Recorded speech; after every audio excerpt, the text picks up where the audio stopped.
మనము చదువుకున్నటువంటి లేఖన భాగములు పౌలు భక్తుడు కొరింథీ సంఘములకు రాసినటువంటి మొదటి పత్రిక నుండి మనము చదువుకోవడం జరిగింది. 10వ అధ్యాయము 6 నుంచి 13 వచనములు గల లేఖన భాగము. సువార్త పాఠ్య భాగము లూకా సువార్త 16వ అధ్యాయము 1 నుంచి 9 వచనములు గల లేఖనాన్ని సువార్త పాఠముగా ఈ 2 పాఠాలు మనము చదువుకున్నాం. ఈ దినము నేను మీకు చెప్పే ఒకే ఒక విషయం ఏమిటంటే యుక్తి కలిగి జీవించడం. అబ్రహాము గారు ఒక దినమున చాలా మూడీగా కూర్చున్నాడు. ఏమిటి అంత మూడీగా కూర్చున్నాడని దేవుడైనటువంటి యెహోవా అబ్రహామును చాలా క్షుణ్ణముగా చూడడం మొదలుపెట్టాడు. తన యొక్క వాక్యము అబ్రహామునకు ప్రత్యక్షమైంది. యెహోవా దేవుని యొక్క వాక్యము. అబ్రహాము భయపడవద్దు ఏమంటున్నాడు? యెహోవా దేవుడు అబ్రహాముతో మాట్లాడుతున్నాడు. అబ్రహాము భయపడవద్దు, నేను నీకు కేడెముగా ఉంటాను, నీ బహుమానమును ఆశీర్వదిస్తాను అన్నాడు. భయపడవద్దు అని ఒకటి అభయము, నేను నీ పక్షమున కేడెముగా ఉంటాను సంరక్షణ, నీ బహుమానము ఆశీర్వాదము. ఇలాంటివి ఆశీర్వాదాలు అభయాలు ఆయన పక్కన ఉండే ఇలాంటివన్నీ చెబుతా ఉంటే అయినను మూడీగా ఉన్నాడు అబ్రహాము. ఏమిటి అని ఒకసారి ఆలోచన చేసినప్పుడు అప్పుడు అబ్రహాము చాలా దీన మనసుతో మాట్లాడుచున్నాడు. నీవు నాకు ఏమిస్తేనేమి, నేను ఏమి కలిగి ఉంటేనేమి, నాకు కలిగిన ఆస్తి అంతటికి, సంపద అంతటికి, ఐశ్వర్యం అంతటికి కూడా తరువాత నా తదుపరి ఎవరు వారసుడవుతాడు? ఎలియాజరే కదా అని అంటాడు. ఓకే, అప్పుడు అనుకున్నాను, నిజముగానే అబ్రహామును దేవుడు కనికరించకపోతే, నిజముగానే అబ్రహాముకు విశ్వాస పరిపూర్ణత రాకపోతే, అబ్రహాము వారి యొక్క సతీమణి గారు దేవుని ప్రణాళికలో అనేక జనములను వారి యొక్క సంతానముగా కలిగించకపోతే, నిజముగానే ఆలోచన చేయండి. వాస్తవానికి ఇప్పుడు అబ్రహాము యొక్క సమస్తమును కూడా ఎవరు అనుభవిస్తారు? ఎలియాజరే. ఎందుకు అనుభవించాలి? అబ్రహాము గృహ నిర్వాహకుడు ఎలియాజరు, అబ్రహాము యొక్క దాసుడు, అబ్రహాము యొక్క సేవకుడు. అయితే ఈ యజమానుడు అనబడుతున్నటువంటి అబ్రహాముకు రైట్ ఉంటుంది. తన యొక్క ఆస్తిని ఎవరికి ఇచ్చేయాలో అనేది, ఎవరికైనా పేదలకు ఇచ్చేయవచ్చు, బేదలకు ఇచ్చేయవచ్చు, లేకపోతే వారి యొక్క ఎవరికైనా ఇచ్చేయచ్చు. అలాగనే గృహ నిర్వాహకుడు అంటే అబ్రహాము చూడండి పర్టికులర్గా ఒక ఉద్దేశంతో ఉన్నాడు. ఒకవేళ తనకంటూ సంతానము లేకపోతే ఎలియాజరకే తన ఆస్తి అంతటినీ కూడా ఇచ్చే అంతటి ఆలోచన కలిగి ఉన్నాడంటే ఎలియాజర ఎడల పాజిటివ్ ఆలోచనలో ఉన్నాడా, నెగిటివ్ ఆలోచనలో ఉన్నాడా? ఇప్పుడు నా పనివాడికి నేను నా తర్వాత అంతా కూడా ఇచ్చేయాలనుకుంటున్నాను అంటే, వాడికి ఇచ్చేయాలని అనుకుంటున్నానంటే వాడి పట్ల నా అభిప్రాయం ఏమిటి? మంచి అభిప్రాయం ఉన్నట్టే కదా. అంటే ఒక నమ్మకమైన సేవకునిగా, నమ్మకమైన దాసునిగా, నమ్మకమైనటువంటి గృహ నిర్వాహకుడిగా ఎలియాజరును మనం చూడగలుగుతున్నాము. ఇది ఒక విషయంగా గుర్తుపెట్టుకోండి. అన్నల చేత కొట్టబడిన వాడిగా, ఐగుప్తు దేశంలో అమ్మబడిన వాడిగా, ఒక పనివాడిగా, దాసుడిగా, పోతీఫర్ ఇంట్లో ఒక దాసుడు పనివాడిగా చేరినటువంటి యోసేపు, ఆ యొక్క యోసేపుని జాగ్రత్తగా మనము ఆలోచన చేస్తూ ఉంటే ఒకనొక దినానికి పనివాడు కాస్త అదే ఇంట్లో ఏమైపోయాడు? పోతీఫర్ ఇంట్లో ఇంటంతటికీ కూడా, భార్యకి మినహా ఇంటంతటికీ కూడా అధికారి అయిపోయాడు. ఎవరితను? యోసేపు ఒక పనివాడు, ఒక దాసుడు. చివరికి ఒక పనివాడు దాసుడు ఏమైపోయాడంటే గృహ నిర్వాహకుడిగా అయిపోయినాడు. పోతీఫర్ యొక్క మన్నలను పొందినవాడు, పోతీఫర్ యొక్క మెప్పులు పొందినవాడు, పొగడ్తలు పొందినవాడు, అభినందన పొందినవాడు యోసేపు. ఎలియాజరు కూడా సేమ్. పాత నిబంధనలు ఇలాంటివి ఎన్నో సందర్భాలు ఉన్నాయి. నూతన నిబంధనలో కూడా ఒక యజమానుడైనటువంటి వాడు తన యొక్క ఆస్తి అంతటిని కూడా ఒక 3 దాసులకు సేవకులకు, గృహ నిర్వాహకులు అనబడుతున్నటువంటి వారికి ముగ్గురిని పిలిచి, ఒకనికి 5 తలాంతులను, రెండోవానికి 2 తలాంతులను, మూడోవానికి 1 తలాంతు ఇచ్చాడు. చాలా కాలం గడిచింది. మరలా తిరిగి దేశాంతరము పోయిన యజమానుడు తిరిగి మరలా వచ్చాడు. వచ్చి లెక్క అడిగినప్పుడు 5 తలాంతులు ఇచ్చిన వాడు మరి ఒక 10 తలాంతులు, 5 తలాంతులు చేసి టోటల్గా 10 తలాంతులు చూపించాడు. 2 తలాంతులు తీసుకున్నవాడు శ్రమపడి కష్టపడి ఏదో చేసి 2ని 4 తలాంతులుగా చేసి చూపించాడు. అప్పుడు యజమానుడు దూరాంతరం పోయి తిరిగి వచ్చిన యజమానుడు తన దాసుల ఎడల, తన సేవకుల ఎడల, తన గృహ నిర్వాహకుల ఎడల ఏమంటున్నాడంటే, అభినందన, బలా నమ్మకమైన మంచి దాసులారా, మంచి దాసుడా, అభినందన, మెప్పు, పొగడ్త.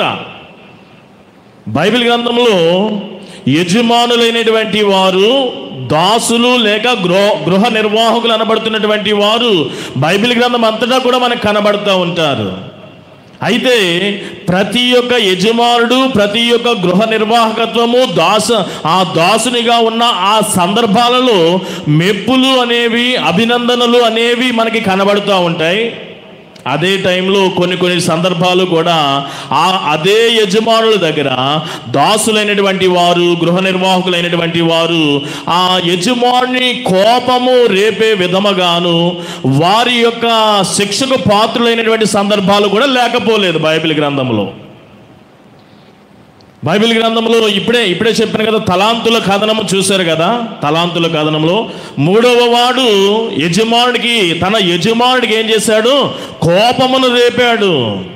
తన యజమానుడికి ఒకలా చెప్పాలంటే అన్యాయం చేసిన వాడిగానే కనబడుతున్నాడు.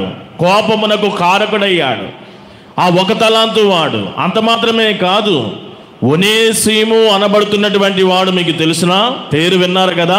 ఈ ఒనేసీము అనబడుతున్న వాడు కూడా పౌలు చెరలో ఉంటుండగా సేమ్ ఖైదీలో పౌలుతో పాటుగా, పౌలైతే సువార్త విషయమై చెరసాలలో పడ్డాడు, చెరసాలలో వేశారు. అప్పటి పరిస్థితులు, ఆ క్రైస్తవ వ్యతిరేక ఆ ప్రభుత్వము, రాజ్యము ఏలుబడి చేస్తున్న సమయంలో ఆ క్రైస్తవ వ్యతిరేకమైనటువంటి అధికారులు తీసుకుని వీళ్ళు ఎక్కడ వేశారు?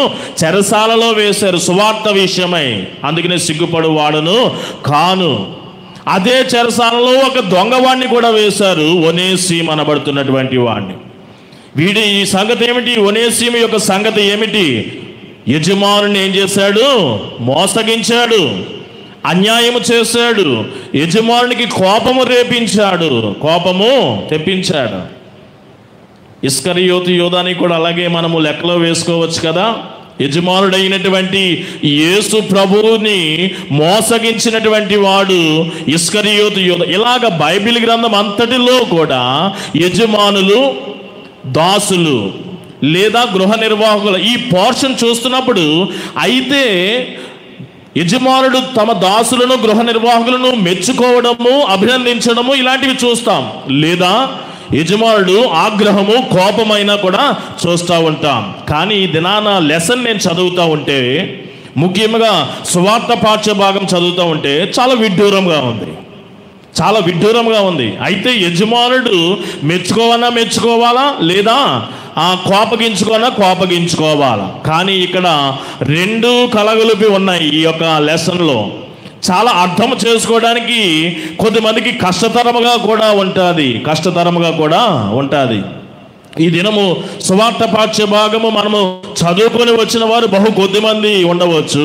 ఇప్పుడు చదువుతున్నప్పుడు కనీసం వినిన వారు అందరూ కూడా అయి ఉండవచ్చు. సువార్త పాఠ్య భాగములో మరి యొక్క యజమానుడు, మరి యొక్క గృహ నిర్వాహకుడు అక్కడ మనకి కనబడుతున్నారు. లూకా సువార్తలో మనము చదువుకున్నాము కదా, 16వ అధ్యాయము 1-9 వచనాలు. అక్కడ ఆ గృహ నిర్వాహకుడు గురించి మాట్లాడుతూ చెప్పిన మాట ఏమిటంటే, అన్యాయస్తుడైనటువంటి గృహ నిర్వాహకుడు, అన్యాయస్తుడైనటువంటి దాసుడు తన యజమాని యొక్క ఆస్తి అంతటిని, ఇంటి అంతటిని కూడా ఏం చేస్తున్నాడంట? పాడు చేస్తున్నాడు. అంటే దుర్వినియోగము, అవినీతికి పాల్పడుతున్నాడు, క్రమము కాకుండా అక్రమము చేయుచున్నాడు. స్వార్థము నిమిత్తమై, తన కోరికల నిమిత్తమై యజమాని యొక్క ఆస్తి అంతటిని కూడా తాను రకరకాలుగా దుర్వినియోగం చేసుకొని పాడు చేస్తున్నాడు. మీలో చాలామంది ఇలాంటి వారు లేకపోలేదు, ఇలాంటి వారు మీలో కూడా ఉండవచ్చు. ఈ దాసుడు, ఈ సేవకుడు, ఈ గృహ నిర్వాహకుడు అయినటువంటి వాడు జీవనోపాధి ఇచ్చినటువంటి యజమానికి ఎంత లోబడి ఉండాలి? యోసేపు ఎలా ఉన్నాడు? చక్కగా తనకి అప్పగించిన అంతటిలో కూడా యెహోవా యజమానుడైతే మోషే ఎలా ఉన్నాడు? యెహోవా దేవుని ఇల్లంతటిలో కూడా ఎలా ఉన్నాడు? ఈ అన్యాయస్తుడైనటువంటి గృహ నిర్వాహకుడులా ఉన్నాడా? లేదు. యెహోవా దేవుడే చెప్పాడు, ఈ గృహ నిర్వాహకుడు నా ఇల్లంతటిలో కూడా నమ్మకమైనటువంటి వాడని. పోతీఫర్ అభినందించాడు. అబ్రహాం అనుకున్నాడు, ఇంత నమ్మకమైన నా యొక్క గృహ నిర్వాహకుడు ఎలియాజరుకే నా ఆస్తి అంతటికి కూడా అనుకున్నాడు. అది అలా ఉండాలి. యజమానుడు నాకు జీవనోపాధిని ఇచ్చాడు, నాకు భత్యము చేయడానికి అవకాశం ఇచ్చాడు, నాకు పోషణకు అవకాశం ఇచ్చాడు, నేను నా కుటుంబము ఈ రీతిగా గడుపుతున్నామంటే దానికి కారకులు ఎవరు? నా యజమానుడే. ఆ మాత్రము విశ్వాసం లేదా? నమ్మకము లేదా? కానీ ఇక్కడ ఎవరైతే ఆశ్రయం ఇచ్చారో, ఎవరైతే ఆధారముగా ఉన్నారో, ఎవరైతే చేర్చుకున్నారో యజమానుడు, ఆ యజమానుడిని ఈ యొక్క గృహ నిర్వాహకుడు దాసుడు మోసగించుట, అన్యాయము చేయుట, నమ్మక ద్రోహము చేయుట అనేది కనబడుచున్నది. మీలో లేరా? మీ ఎంతోమంది బిజినెస్ చేస్తున్న వారు అనేక మందిని మరి ఆ తోటి వారిగాను లేదా క్రింద స్థాయి ఉద్యోగాలలో పెట్టుకుంటూ ఉంటారు. ఉద్యోగస్తులు లేరా మీలో? మీ యొక్క ఉద్యోగస్తులు అయినటువంటి అది ప్రైవేట్ అయినా లేకపోతే ప్రభుత్వం అయినా సరే, మీరున్న స్థాయిలో పై అధికారులను ఎంతమంది మోసము చేయట్లేదు? ఎంతమంది అక్రమముగా మీరు మీ బాధ్యతలు నెరవేర్చట్లేదు? ఎంతమంది నమ్మక ద్రోహులుగా ఉంటున్నారు? జాగ్రత్తగా ఆలోచన చేయండి. ఎందుకు అంటే మీ స్వార్థము నిమిత్తమే. చిన్న ఉద్యోగాలు, లేకపోతే ఎక్కువగా మోతాదులో కోరికలు, వాటి కొరకైనటువంటి మీ స్వార్థ ప్రయోజనాలకి, మరి ఆ కోరికలకు మితము లేనటువంటి మీ కోరికలకు, హద్దు లేనటువంటి కోరికలు తీర్చుకోవడానికి మీరు ఏం చేస్తారంటే, ఎవరైతే మీకు అన్నము పెట్టడానికి అవకాశం ఇచ్చారో, మీకు ఉద్యోగ అవకాశం ఇచ్చారో, చేతి నిండా పని ఇచ్చారో, నిన్ను నమ్మి ఇచ్చారో, నీవేం చేస్తావంటే యజమానుడు ఎలా పోయినా పర్లేదు, తాను కూర్చున్న కొమ్మని వాడే నరుకున్నట్లుగా ఉద్యోగం ఇచ్చినటువంటి వాడిని, చేరదీసినటువంటి వాడిని, ఆ కంపెనీని, ఆ సంస్థను, ఆ యొక్క బిజినెస్ అంతటి నువ్వేం చేస్తున్నావంటే నీ కోరికలు, నీ స్వార్థము నిమిత్తం ఏం చేస్తున్నావు? పాడు చేస్తున్నావు. ఒకవేళ మీలో ఉంటే ఈ దినాన ఆ వైఖరి మంచిది కాదు. సామెతల గ్రంథంలో 18వ అధ్యాయంలో చెప్పబడిన 21వ వచనంలో చెప్పబడినటువంటి మాట, చెయ్యుటకు నీ చేతికి మరి వచ్చినటువంటి పని ఎలా చేయాలంట? శక్తి వంచన లేకుండా నువ్వు చెయ్యాలంట. శక్తి వంచన నమ్మక ద్రోహంతో కాదు, స్వార్థముతో కాదు. నా యజమానుడు ఏమైపోయినా పర్వాలేదు, ఈ బిజినెస్ ఏమైపోయినా పర్వాలేదు, ఆ నొప్పి నీకు తెలియదు కదా. కానీ నమ్మకముగా పనిచేయడం నేర్చుకో. దేవుని బిడ్డ, లోకస్తులకు దేవుని బిడ్డలకు పోలికేమిటి? ఇంకా వాడు అలాగే జీవిస్తున్నాడు. వాడి కోరికలు, స్వార్థ ప్రయోజనాలకి ఆ ఉద్యోగంలో, ఆ ఉన్న వ్యాపార స్థితిగతులలో యజమానులను, అధికారులను, పై వారిని మోసగించడం. నీకు వారికి తేడా ఏమిటి? దేవుని బిడ్డలు చెప్తున్నది బైబిల్, అన్యాయముగా సంపాదించే అధిక రాబడి కంటే న్యాయముగా సంపాదించే కొద్ది శ్రేష్టము అని బైబిల్ చెప్తున్నది. కొద్దిగానే సంపాదించు, కోరికలు ఎక్కువైతే ఉండని, ఆ కొద్ది దేవుని దగ్గరికి తీసుకుని వచ్చి ప్రార్థన చేయి. 5 రొట్టెలు 2 చిన్న చేపల్లాగా అవి ఎందుకు సమృద్ధి కావు? ఆ అరణ్యంలోనే దేవుని కార్యం కాదు, నీ ఇంటిలో కూడా జరుగుతుంది.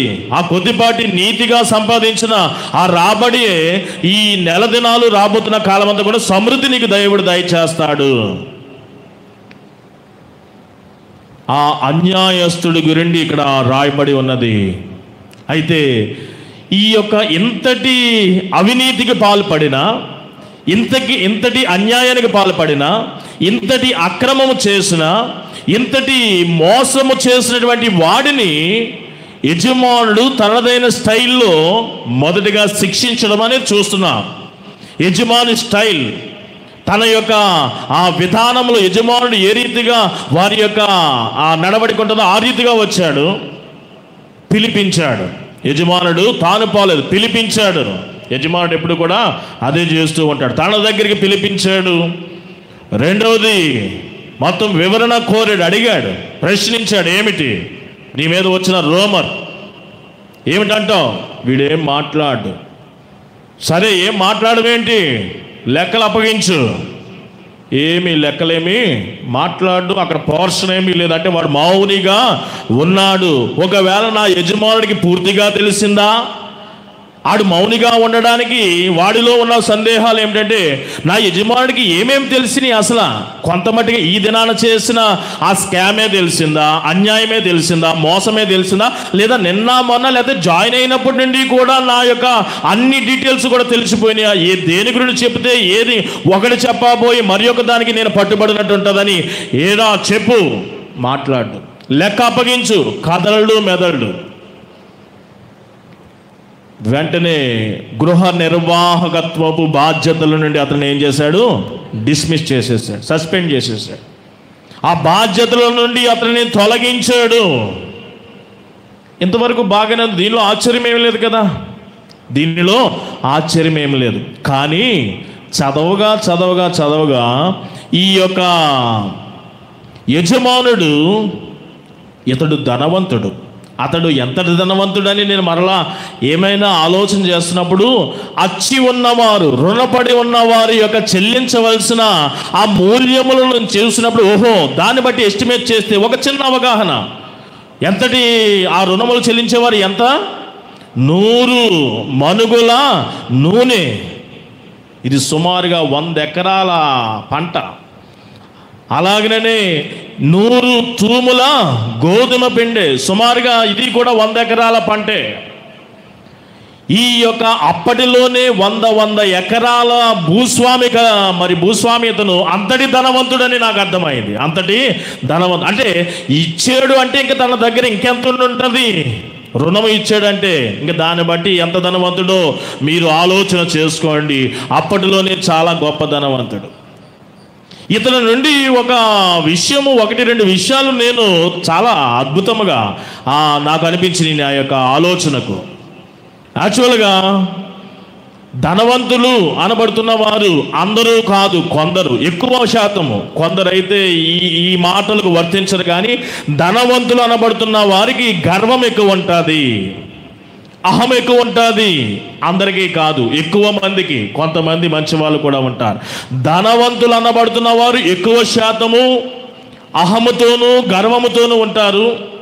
వారు తమ కింద స్థాయి వారిని చూచి చిన్న చూపు చూడడము, వారు ఏమైనా మంచి మాట చెప్పినా, ఏ మాట చెప్పినా వీరు విని తీసుకునే స్థితి ధనవంతుల దగ్గర ఉంటుందా? ఉండదా?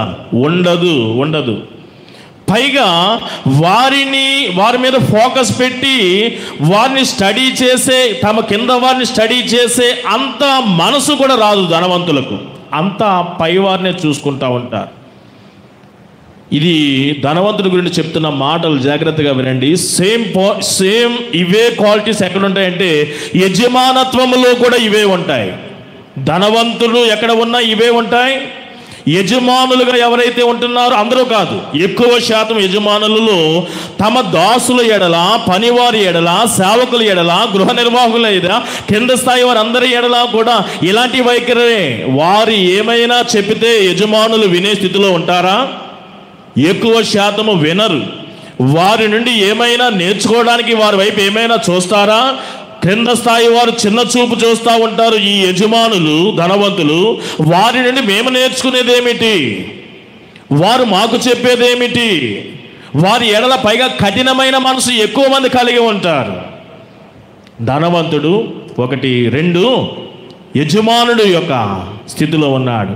ఇలాంటి వాడు తాను చెయ్యవలసినదంతా కూడా చేసి అన్యాయస్తుడైనటువంటి గృహ నిర్వాహకుడి ఎడల పిలిపించాడు, అడిగాడు, లెక్కలు చూపించమన్నాడు, చివరికి సస్పెండ్ చేసేశాడు, పదవి నుండి బాధ్యతలు తీసేశాడు, బాధ్యతలని కూడా.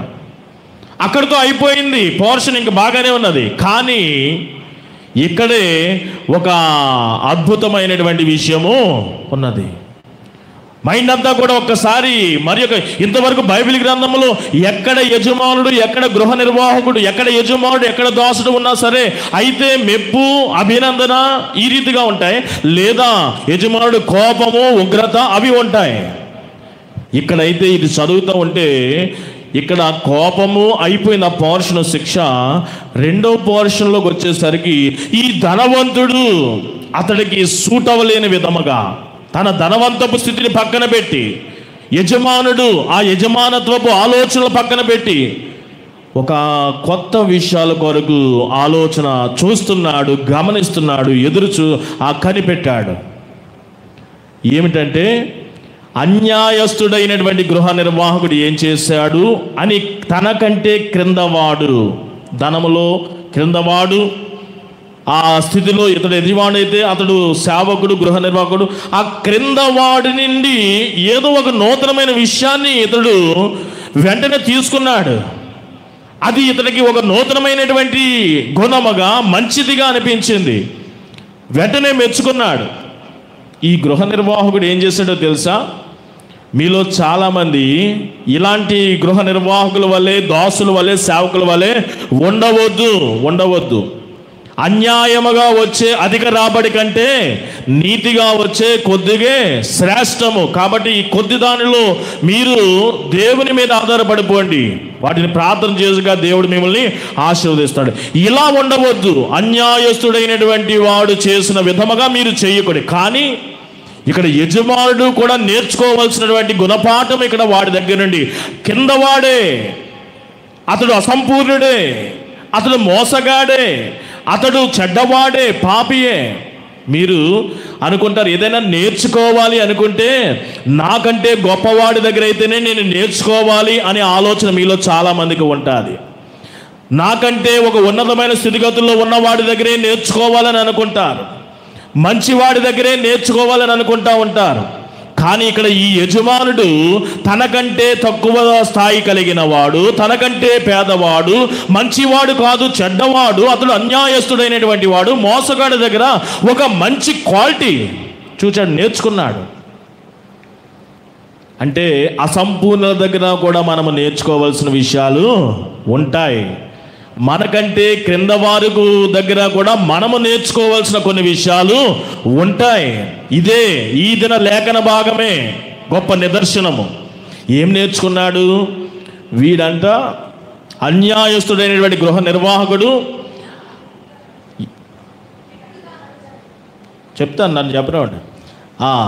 అన్యాయస్తుడైనటువంటి గృహ నిర్వాహకుడు ఈ యొక్క అన్యాయం అనే పేరుతో పాటుగా పాడు చేసెను అనే ఈ పేరుతో అక్కడ మోసము, అలాగే నమ్మక ద్రోహము ఇవన్నీ చేసి అప్పటికే అంటే ఎంతో పాడైపోయింది.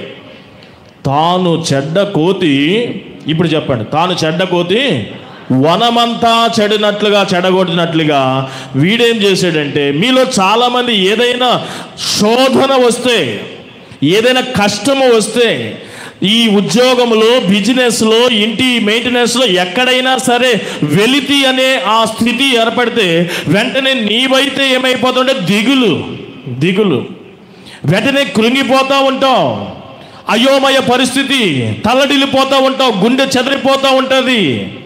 కానీ అన్యాయస్తుడైనటువంటి ఈ గృహ నిర్వాహకుడు ఉద్యోగమే పోతే, భత్యమే పోతే, జీవనాధారమే పోతే అతడు కృంగిపోలే, అధైర్యపడలేదు, గుండె చెదరిపోలేదు. మీరు జాగ్రత్తగా గుర్తుపెట్టుకోండి, అన్యాయస్తుడి దగ్గర నుండి నేర్చుకోవాల్సినటువంటి కొన్ని విషయాలు. కష్టము వచ్చింది, ఉద్యోగం పోతే ఎంత కష్టమండి, ఉద్యోగం పోతే, జీవన వృత్తి పోతే, ఆధారము పోతే, నా వ్యాపారం పోతే, ఉద్యోగంలో సస్పెండ్ అయిపోతే ఆ టైంలో ఇంకా ఎలా ఉంటుంది? అయోమయము, బాధ, విచారము, దిగులు, ఇలాంటి వాటితో కృంగిపోతాము కదా. కానీ వాడి దగ్గర చీకు లేదు, చింత లేదు, భయం లేదు, ఏమి ఖాతర లేదు. వాడిని చూసి మనం నేర్చుకోవాలి. శ్రమ దినమందు కృంగిపోకూడదనే గుణము వాళ్ళలో ఉన్నది. వెంటనే సస్పెండ్ అయిపోయాను, పదవి పోయిందని చెప్పి ఆ యొక్క ఆలోచనలో ఉండగా నెక్స్ట్ ఆలోచన తీరు మారిపోయింది. వెంటనే ఒక ప్రణాళిక రూపొందించుకున్నాడు, వెంటనే అడుగులు వేసేస్తున్నాడు, వెనకటిది మర్చిపోయాడు. బాధ, విచారకరం ఎప్పుడు కూడా గుర్తుపెట్టుకోండి, మధురమైనటువంటి జ్ఞాపకాల్లోనే మైండ్ ఎప్పుడు కూడా ఉంచండి. కానీ బాధకరమైన ఆ విషయాలు ఎప్పుడు కూడా మీరు మైండ్లో తీసుకోండి. ఉన్న టైం వేస్ట్, అదంతా కూడా ఆరోగ్యం వేస్ట్, ఉన్న మధుర క్షణాలు కూడా పోతూ ఉంటాయి. వాడు ఆ వెనకాల బాధ, విచారము కలిగినటువంటి ఆ మాటలు యజమాని దగ్గర ఉన్న స్థితి నిలబడి ఒక దోషిలా ఉన్న అదంతా కూడా మర్చిపోయాడు. క్షణం వెంటనే డిజైన్ చేసేస్తున్నాడు, ప్రణాళిక వేసేస్తున్నాడు, రూపొందించేశాడు. ఇప్పుడు ఏం చేస్తున్నాడంటే, ఇప్పటికే వాడు చేసింది చాలా అన్యాయం, చాలా ద్రోహం. ఇప్పుడు ఏం చేస్తున్నాడంటే ఇంకా యజమానుడికి ఏం చేస్తున్నాడు, ఈ రుణస్తులను కోఆపరేట్ చేస్తున్నాడు. రండి ఒకసారి ఇలా రండి. ఎంత ఇవ్వాలా యజమానుడికి? ఎంత ఇవ్వాలా? 100 మనుగుల నూనెయా? 100 మనుగుల నూనె. త్వరగా చీటీ పట్టుకొని దాని మీద రాసుకొని, ఎంత రాసుకుంటావు? ఏమీ లేకుండా రాసేయండి అయ్యగారు. మీరైతే ఇంకా ఎంత దారుణం అంటే అసలు ఏమీ కట్టకుండా అలా మాట్లాడే వాళ్ళు కూడా ఉన్నారు. సరే ఒక 50 రాసుకో, 50 మనుగులు రాసుకో, వెళ్ళి కూర్చో, లైన్లో కూర్చో, ఇలా రా. నువ్వెంత ఇవ్వాలా? నేను నూనె కూడా కాదండి, గోధుమ పిండి. గోధుమ పిండి ఎంత? 100 తూముల గోధుమ పిండి. సరేలే, అది దీనికి దానికి వేరే వేరే సపరేట్ రేట్లు కాబట్టి ఒక 80 మనుగులు రాసుకో, ఒక 20 మనుగులు తగ్గించి, తూములు తగ్గించి 80 తూములు రాసుకో, వెళ్ళండి కట్టండి. ఇప్పుడు వీడు ఇలా చేయడం వలన యుక్తముగా ప్రవర్తించాడు. యుక్తము అంటే మీ ఉద్దేశం ఏమిటి? అందరికీ తెలిసిన పదమే. యుక్తము అంటే చూడండి, ఇది ఒక సంస్కృత పదం. ఇది యుక్తి అనేది సంస్కృత పదము ఆధారం. ఇది యుక్తి అనే దానికి మనం జాగ్రత్తగా చూస్తే ఒక చక్కని వివరణ, సింపుల్గా చాలా వివరించవచ్చు. కానీ సింపుల్గా ఇప్పుడు మనకి ఉన్న సమయంలో చెప్పేది ఏంటంటే, తెలివైనటువంటి నైపుణ్యత ప్రదర్శన, తెలివిగా నీ యొక్క ప్రవర్తన ప్రదర్శించబడుట, యుక్తముగా జీవించడం అంటే తెలివిగా మూవ్ అవ్వడం అన్నమాట. అయితే వీడు చాలా తెలివిగా మూవ్ అయ్యాడు, యుక్తిగా ప్రవర్తించాడు గృహ నిర్వాహకుడు. ఎలాగంటే వాడు చూడండి, భవిష్యత్తు మీద తన మనసు పెట్టాడు. వెనకాలది మర్చిపోయాడు. అవమానము, బాధ, నిందలు, ఈ యొక్క అన్యాయం అంతా రేపేమిటి, ఇంకా వెనకాలది జ్ఞాపకం చేసుకోవడం వల్ల ఏం ప్రయోజనం, ఇంకా రేపు నా జీవితం ఏమిటి, ఇక్కడ వెనకాల దానికి ఫుల్ స్టాప్ పెట్టి రేపటి భవిష్యత్తు గురించి ఇప్పుడు వెంటనే ప్రణాళికలు, ఆలోచనలు, ప్రక్రియ ప్రారంభం అయిపోయింది. వాళ్ళు చేశాడు. ఏమిటంటే ఒకవైపు వారి యొక్క రుణములను తగ్గించడంలో వారి దృష్టిలో వీడేంటి, ఇప్పుడు మీ రుణములను నేను సగం వరకు మాఫీ చేసేసాను. మన ప్రభుత్వంలో సీఎంలు మాట్లాడుతూ ఉంటారు కదా, మీ రుణాలు మాఫీ. వెంటనే ఆ సీఎం మీ దృష్టిలో ఏమైపోతాడు? దేవుడు అయిపోతూ ఉంటాడు. ఇప్పుడు ఈ అన్యాయస్తుడైనటువంటి గృహ నిర్వాహకుడు మోసగాడే గత క్షణం వరకు యజమాను దృష్టిలో, అన్యాయస్తుడే, నమ్మక ద్రోహియే. కానీ ఇప్పుడు ఆ రుణస్తులకు సగభాగం తగ్గించేసరికి ఆ రుణస్తులకు మాత్రం ఈ యొక్క అన్యాయస్తుడైన గృహ నిర్వాహకుడు ఎలా కనబడుతున్నాడు? వారికి దేవుడు మేలు చేసిన వాడిగా కనబడుతున్నాడు. సేమ్ అక్కడతో ఆగిపోలేదు. భవిష్యత్తు దీనివల్ల ఏంటంటే, ఒకసారి 2 సార్లు వారు ఈ మంచితనాన్ని బట్టి చేరదీస్తారు, అన్నం పెడతారు. ఈ చేసిన మేలుకి అంతకుమించి ఏం చేస్తారు? 1 పూట 2 పూటలు, 1 వారం రోజులు చేరదీస్తారు. కానీ వీడు చేసిన దాంట్లో బహుయుక్తి అన్నాను కదా, ఏమిటంటే తగ్గించాడు, అప్పటికప్పుడు మేలు చేసినట్లుగా కనబడ్డాడు. కానీ భవిష్యత్ ఆలోచన దానిలో ఉన్నది. మాట్లాడితే పిలిచి బ్లాక్మెయిల్ చేస్తాడు అనమాట. రే, యజమానితో చెప్పేమంటావా? ఆ రోజు నువ్వు ఎంత కట్టాలా? 100 మనుగులు కట్టాలి కదా, 100 తూములు కట్టాలి కదా. పద్దాగా వెళ్తా ఉంటాడు అనమాట. వెళ్ళి, రేయ్ నువ్వు ఇంత కట్టాలా, ఆ రోజు నువ్వు ఇలా చేసావు. ఈడు అన్యాయం చేయకుండా వీడితో పాటుగా రుణస్తులను కూడా కలిపి ఏం చేశాడు, యజమానికి అన్యాయం చేసే విధంగా ప్రోత్సహించి అక్కడ మెలికి పెట్టి భవిష్యత్తు అంతా కూడా అక్కడ పెట్టుకున్నాడు. మాట్లాడితే వీడికి డబ్బులు కావాల్సి వచ్చినప్పుడల్లా కూడా ఎక్కడికి పోతాడు, ఇంకా వాళ్ళిద్దరి దగ్గరికి వెళ్తూ ఉంటాడు. ఇంక ఇదే తీస్తూ ఉంటాడు. రే ఆ రోజు నేను తగ్గించాను, నువ్వు ఏమైనా నాకు ఇవ్వకపోతే ఎక్కడ చెప్తాను నేను, మాట్లాడితే ఇంక బ్లాక్మెయిల్గా. అంటే భవిష్యత్తు ఇలా డిజైన్ చేసుకున్నాడు. చేసేది అన్యాయమే. అక్కడ ఈ అన్యాయాన్ని బట్టి యజమానుడు మెచ్చుకున్నాడా అని అనుకుంటే కాదు.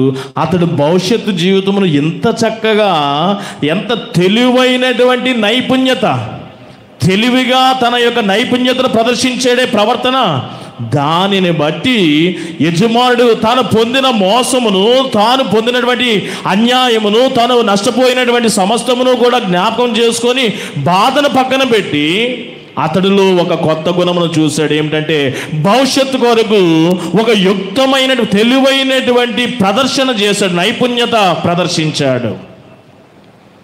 అప్పుడు అంటాడు, ఈ ఉపమానం చెప్పినప్పుడు తన శిష్యులతో చివరికి వచ్చేసరికి, ఈ యొక్క వెలుగు సంబంధుల కంటే ఈ లోక సంబంధులు ఎలా ఉన్నారయ్యా, బహుయుక్తముగా ఉన్నారే. యుక్తిగా ప్రవర్తన ఏంటి, ఈ లోక జీవితము కొరకు అది అన్యాయమే, అది రాంగ్, అది అక్రమమే, నమ్మక ద్రోహమే, తప్పు. కానీ భవిష్యత్తు కొరకు ఎంత ప్రిపేర్డ్గా, ఎంత డిజైనింగ్, ఎంత పక్కా స్కెచ్ల్లో వెళ్ళిపోయాడు, ఎంత యుక్తముగా. ఈ వెలుగు సంబంధులు అనబడుతున్నటువంటి దేవుని బిడ్డలు మరి తర్వాత జీవితం కొరకు ఇంత యుక్తముగా ఎందుకు ప్రవర్తించరు? ఈ లోకపరమైన జీవితం కొరకే ఇంత డిజైన్ చేసేస్తే, యుక్తిగా తెలివైనటువంటి నైపుణ్యత ప్రదర్శిస్తే, ఈ అశాశ్వతమైన జీవితం కొరకు, లోకములో జీవితం కొరకు ఎంత ప్రయత్నిస్తే, స్థిరమైన జీవితము, శాశ్వతమైన జీవితము కొరకు వెలుగు సంబంధులు ఏమిటి ఇంత యుక్తముగా ఉండరు, ఊరకనే శోధనలో పడిపోతూ ఉంటారు. కాబట్టి ఈ దినాన అన్యాయస్తుడైనటువంటి గృహ నిర్వాహకుడిని చూచి మీరు కూడా అన్యాయాలు, అక్రమములు, దోపిడీలు, ద్రోహము, నమ్మక ద్రోహాలు చెయ్యొద్దు. కానీ వాడి నుండి దినము నేర్చుకోవాల్సిన విషయాలు ఏమిటంటే, భవిష్యత్తు గురించి ఎంత యుక్తముగా తెలివైనటువంటి ప్రదర్శన చేశాడో మీరు దానిని ఒక్కదాన్ని మనసులో పెట్టుకోండి. దానిని బట్టే యజమాడు ఏం చేశాడు, తనని మెచ్చుకున్నాడు, అభినందించాడు, పొగిడాడు. మీరు కూడా ఈ లోకపరమైనటువంటి విషయాల పైన యుక్తిగా ప్రవర్తించడం కాదు. దేవుని బిడ్డలందరూ కూడా మన గురి ఎక్కడ ఉండాలి, నిత్య రాజ్యము మీద ఉండాలి, పర సంబంధమైన వాటిపైన ఉండాలి, అక్షయమైన వాటిపై ఉండాలి. దానిని పొందుకొనడానికి స్థిరమైన శాశ్వత జీవితము కొరకు, నిత్య రాజ్యము కొరకు, నిత్య జీవితము కొరకు యుక్తిగా ప్రవర్తించాలి. ఇప్పుడు శోధనలో పడిపోకుండా యుక్తిగా మనము అంటే తెలివైనటువంటి ప్రవర్తన కలిగి మనము జీవించాలా. మీకు దృష్టాంతములు కూడా ఈ దిన లేఖన భాగంలో, సువార్త పాఠ్య భాగంలో చెప్పబడి ఉన్నవి. దృష్టాంతములు అని అక్కడ చెప్పబడిన 2 సార్లు ప్రస్తావన చేసినట్టే ఉదాహరణలుగా చెప్తున్నాడు అనమాట ఈ యొక్క పౌలు భక్తుడు. కొరింథీ పత్రికలో 10వ అధ్యాయంలో చెప్పబడినటువంటి ఆ మాటలు, మొదటి కొరింథీ పత్రిక 10వ అధ్యాయము 6 నుంచి 13 వచనముల గల లేఖన భాగంలో చెప్పబడినటువంటి కొన్ని మాటలు ఏమిటంటే, వారు ఏం చేశారంట, వారు అలవాట్ల ప్రకారం వారు జీవించారు, దేవుని ఇష్ట ప్రకారం వారు జీవించలేదు. ఈ క్రమంలో వారి నుండి కొన్ని అవుట్లైన్స్ వలె ఉదాహరణలు అక్కడ చెప్పబడి ఉన్నవి. వారు వ్యభిచరించిరి అంటే శారీరక పరమైన వ్యభిచారముగా మీరు భావించవద్దు. ఇప్పుడు ఒక దైవము ఇక్కడ ఉండి, ఈ దైవమును కాకుండా వేరొక దైవమును వారు కలిగి ఉండటమే వ్యభిచారముగా అక్కడ చెప్పబడి ఉన్నది. ఒక దేవుడు, మన దేవుని యొక్క రిలేషన్స్ మనం జ్ఞాపకం చేసుకుంటే, ఒక కాపరిగా, ఒక కొమ్మరిగా, ఒక వరుడిగా కూడా మనకి ఉంటున్నాడు కదా, ఒక భర్తగా కూడా ఉంటున్నాడు కదా. అయితే ఒక భర్త, మనం ఆరాధిస్తున్నటువంటి దేవుడు మనకు ఒక భర్తగా ఉండి, మనము వేరొక దేవుని దగ్గరికి వెళితే అప్పుడు ఏమవుతుంది, వ్యభిచారము చేసినట్లుగా. వ్యభిచారము చేసిరి, నన్ను శోధించిరి, విగ్రహారాధనలు చేసిరి. అందును బట్టి మీలో చాలామంది ఆ ఇశ్రాయేలు ప్రజలను ఉదాహరణ చెప్తున్నాడు. సర్పముల చేత అనేక మంది మరణించిరి, సంహారక దూత చేత అనేక మంది మరణించిరి, అనేక మంది 23,000 మంది ఒక్కసారి కూలిపోయిరి. వారు శోధించటం వలనను, వారు వ్యభిచరించడం వలనను, విగ్రహారాధన చేయటం వలన, ఇలాంటివన్నీ కూడా అక్కడ రాయబడి ఉన్నవి ఇది నా పత్రికా పాఠ్యభాగంలో. అయితే ఇవన్నీ కూడా చెప్తూ చివరికి కంక్లూజన్కి వచ్చేసరికి అక్కడ శోధనను గురించి రాయడం జరిగింది. మీరు సహించగలిగినంత మట్టుకే శోధన మీ దగ్గరికి వస్తుంది. ఇది చదువుతూ ఉంటే మనము ఆరాధించే దేవుని యొక్క సార్వభౌమత్వమును నాకు కనబడింది. సార్వభౌమత్వము, ఆయన మన ఎడల కలిగి ఉన్న శ్రద్ధ, ప్రేమ నాకు అర్థమైంది. చూడండి, మీ సామర్థ్యత ఒకలా ఉంటుంది. మీ సామర్థ్యత వల్లే వారి సామర్థ్యత ఉండదు. వారికి మరి యొక్క సామర్థ్యత ఉంటుంది. వారి సామర్థ్యత వేరు, వీరి సామర్థ్యత వేరు. ఎవరి సామర్థ్యత, ఎవరి బలము ప్రకారము వారికి తగిన విధముగా, అంటే శోధన పరిమితి కలిగినదిగాను, దాని యొక్క ప్రభావము పరిమితి కలిగినదిగా నీ దగ్గరికి వస్తుంది అన్నమాట. అంటే దేవుడు రాబోతున్న శోధన విషయంలో ఆయన సార్వభౌముడు. అంటే ఎలా ఉండాలో, నీ దగ్గర ఎంత మోతాదులో, ఎంత పరిధిలో ఉండాలో శోధనని కూడా కంట్రోల్ చేయగలిగే సార్వభౌమత్వము. నువ్వు శోధన వచ్చేసిందని బాధపడిపోగా, దేవుడు సార్వభౌమత్వం కలిగి మన ఎడల ఎంత ప్రేమ, ఎంత శ్రద్ధ కలిగి ఉన్నాడంటే నీ శక్తికి మించినటువంటి శోధన నీ ముందు ఉండదు. నువ్వు తట్టుకోగలిగే శోధన నీ ముందుకు పంపించడానికి ఆయన అనుమతి ఇస్తాడు. ఇంకంతకు మించి ఎక్కువ మోతాదులో నువ్వు తట్టుకోలేని విధముగా దాని యొక్క ప్రభావం పెంచుకుంటానంటే సార్వభౌముడు ఒప్పుకోడు. నీ ఎడల ప్రేమ కలిగి ఉన్నాడు, శ్రద్ధ కలిగి ఉన్నాడు. అంత మాత్రమే కాదు, నీ ఎడల ఎంత ప్రేమ, ఎంత శక్తి అంటే ఆ పంపబడిన శోధన నీకు సరిపడేదే అయినను సరే మోతాదులో నీకు ఓర్చుకొని తట్టుకోగలిగే స్థితిగతులు, కెపాసిటీ నీకు ఇస్తాడు. ఎంత ప్రేమ చూసారా? ఒకవైపు ప్రెజరు అనుమతి ఇచ్చినా సరే, రెండో వైపు వాటిని తట్టుకోగలిగే మనసు, ధైర్యము, శక్తి, ఆ నడిపింపు ఇస్తానంటున్నాడు. అంత ప్రేమ మన ఎడల. మూడవది, ఒకవేళ ఇన్కేస్ విశ్వాసములో బలహీనత కలిగి ఆ దావీదు వలె ఆ గొల్యాతును, శత్రువును చూడకుండా, శత్రువును జయించగలిగే యెహోవా దేవుని వైపు చూడకుండా, ఆయన బలం వైపు చూడకుండా సౌలు వలె శత్రువునే చూస్తూ ఎవడైనా భయపడిపోతున్నప్పుడు, మీలో చాలామంది అప్పుల్నే చూస్తారు, అప్పుల్ని తీర్చగలిగే దేవుని చూడరు. మీరు చాలామంది అనారోగ్యాలనే చూసుకుంటారు, అనారోగ్యాలను నయము చేయగలిగే పరమ వైద్యుని వైపు చూడరు. మీలో చాలామంది మీ బిడ్డలను చూసి బాధపడుతూ ఉంటారు, ఆ బిడ్డల యొక్క జీవితాలను కట్టే దేవుని వైపు చూడరు. సౌలేమో గొల్యాతు వైపే చూస్తున్నాడు, వాడి ఆకారం చూసి భయపడిపోతున్నాడు సౌలు రాజుగారు. దావీదేమో గొల్యాతును జయించే దేవుని వైపు చూస్తున్నాడు. మీరు కూడా ఆ రీతిగా చేయరు. ఒకవేళ ఎవరైనా దావీదు వలె కాకుండా సౌలు వలె ప్రాబ్లంని, ఆ శోధన, ఆ శ్రమని, ఆ కష్టమనే మీరు అదే రీతిగా ఉంచి అమ్మబాబోయ్ అనుకున్నారనుకోండి, దేవుడు మీ యొక్క అధైర్య పరిస్థితిని, మీ పిరిగితనమును, మీ స్వల్ప విశ్వాసం, పరిపూర్ణ విశ్వాసం లేని మీ స్వల్ప విశ్వాసమును చూచి తప్పించుకోవడానికి మీ మీద ప్రేమ, ఆసక్తి, తప్పించుకునే మార్గము కూడా పక్కనే మీ కొరకు. ఎంతటి ప్రేమ దేవుడు! ఈ మూడు విషయాల్లో ఆయన ప్రేమ మీకు అర్థమవుతుందా?